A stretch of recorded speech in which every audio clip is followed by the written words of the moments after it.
welcome back to my channel. So it is time for such an anticipated video.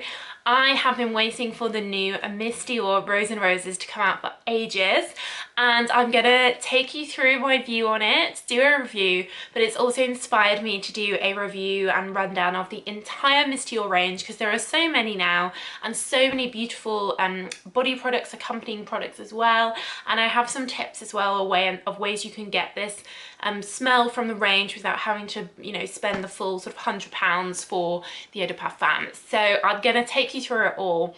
If you're new here, welcome to my channel. It is all about perfumes. Every week, new perfume videos. I have hundreds of reviews of all different perfumes. And if you haven't subscribed already, then please do subscribe. I'm trying to get to 100,000 followers this year in 2020. I don't know how this will happen, but this is my ambitious goal. So if you can help me in that journey, then I'll love you forever. So let's talk about this new one, Rose and Roses. So Miss Dior has been out for so long. There's been so many flankers, and Valentine's Day, you know, Miss Dior is such a romantic fragrance. No surprise that they've brought out a new version. I have actually ordered it, but it hasn't arrived. I've been waiting for it to arrive. So I just gave up and went to the shop and went and smelled it last night. And yeah, so I knew that it was an eau de toilette, so I didn't expect it to be super heavy or super strong. And I had seen all the advertising and pictures, which are really beautiful and all about roses and picking these roses and super beautiful, romantic. The bottle itself is sort of long and tall, so the first one from Miss Dior that has that tallness, which kind of makes it look a bit like the hair mist and the other body sprays they do.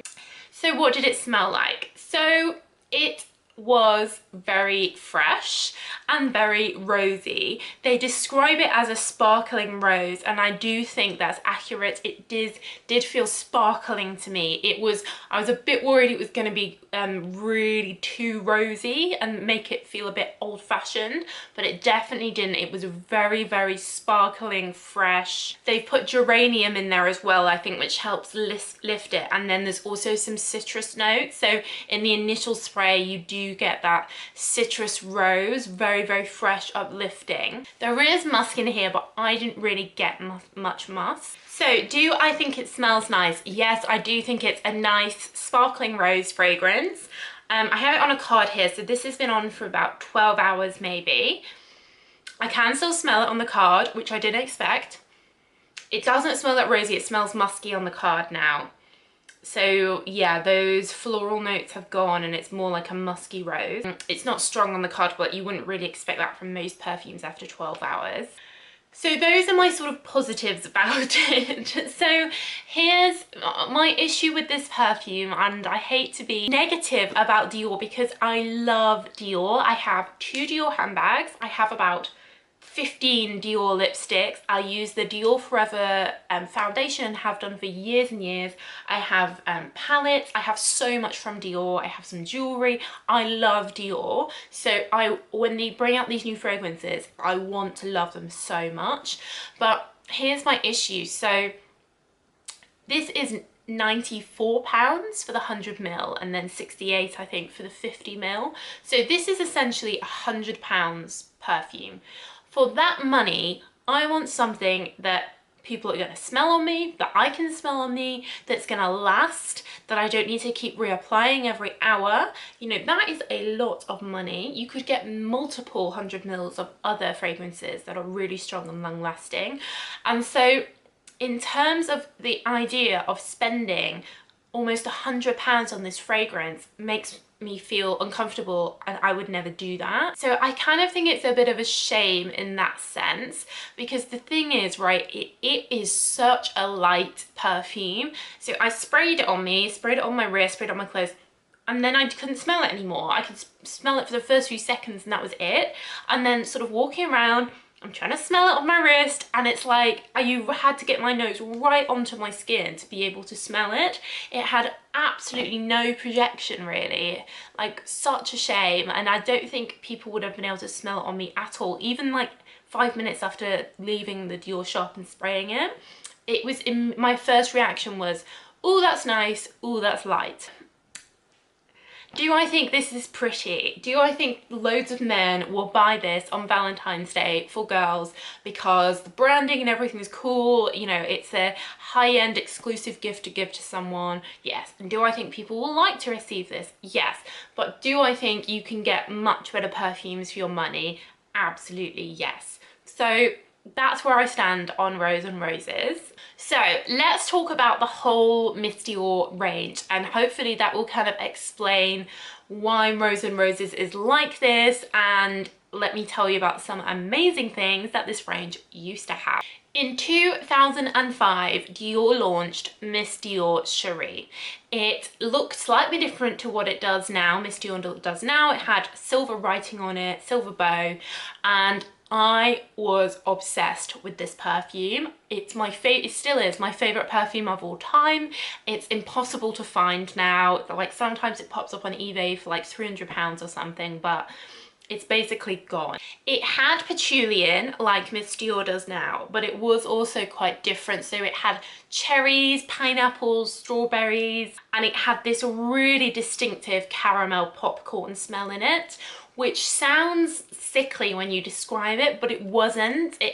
Although it was like a fruity caramel popcorn, there was nothing else that really smelled like it. It just smelled amazing and I loved it. And if they were to bring it back, I would go and buy it immediately, and everything. I would buy everything to do with it. Like, it was amazing, and I'm so sad that it got discontinued. So basically what happened is they reformulated it at first, so it was still called Miss Dior Cherie. Natalie Portman became the face of that perfume. So this happened in 2011, so it had already been out for like 5 or 6 years. 2011, Natalie Portman becomes the face, and they change the bottle and they reformulate it. They take the popcorn out. This was a very sad day, but it still had quite a lot of strawberry in, but it had a patchouli still in, and an orange still in, but it was more, I'd say, like in between the original Cherie and what we have now from Miss Dior. So it was kind of like a bit of a middleman. I still liked it, I still bought it. I have the Eau de Toilette version still here. This must be really quite old now, and as you can see, it has like a transparent bow on it, and oh my god, it smells so nice. It smells quite similar to Coco Mademoiselle, but a bit of that more strawberry in. So then things changed. So the Cherie was dropped from the name, so it just became Miss Dior. And what we got was Miss Dior Eau de Parfum, Miss Dior Eau de Toilette. And it was reformulated again. And this is when Rose came into it. So the new Miss Dior Eau de Parfum was much more rosy, much more floral. Patchouli and orange were still there, but that strawberry had gone, the cherry had gone in the original, from the original. So whereas the original was like fruits of the forest, patchouli, popcorn, it was now rose patchouli. So it has similarities, but it's still at least like 50% different. It has a lovely blood orange smell in it. I love blood orange in perfumes, and don't get me wrong, I still really like it. It just isn't quite as good as the original, and I find it is not as strong and it doesn't last as well as that original did. That original lasted so well. So the Eau de Toilette, which has been reformulated a few times, the most up-to-date version is that rose, bit of patchouli, but quite a lot more of the blood orange, zesty freshness, so it's much fresher. And the Eau de Toilette is not particularly good for lasting, so I would recommend the Eau de Parfum. You can also get like a parfum version, like extract, like really heavy version of the Eau de Parfum. This, again, would recommend. It's that heavy patchouli, sort of brought out from the perfume. So if you find that the EDP doesn't last that long, then get the pure perfume, because that will last better. So in 2014, we got Blooming Bouquet. Now, Blooming Bouquet is an Eau de Toilette only, and this is where we see peony really coming through. So rose is there, but there's a musky peony and quite modern fragrance notes that are in a lot of things. So Blooming Bouquet is pretty. It does smell like a bouquet of roses and peonies. It's fresh. I think I prefer it to normal Miss Dior Eau de Toilette because I love peonies, and it's probably the most similar to the new Rose and Roses. And then in 2016, 2016, we get Miss Dior Absolutely Blooming, and this is an eau de parfum.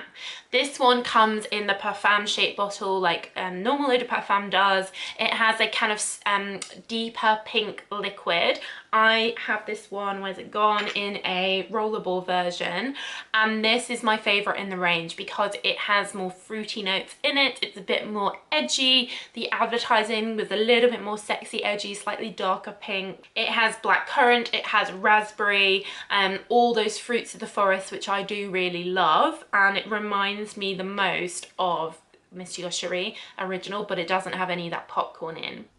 But I do really like this. This is my favorite. So just to mention about these rollerballs, so these are quite good ways of getting the perfume. You can just roll them on your wrist and they are very pretty. And if you're looking for a smaller gift from the range, then definitely recommend these. I got this as a gift actually. These are quite good ideas as opposed to some of the other things I'm seeing, like the Chanel fragrance pens, which I think are a bit gimmicky. So those are all the perfumes in the Miss Dior range. However, there are some ways that you can get the smell without paying out, you know, £100 for the perfume. So they have a hair mist, which I think is a really good idea. It's got that rose patchouli in, bit of lime, I think, citrus, but much cheaper. You're saving like £30–40.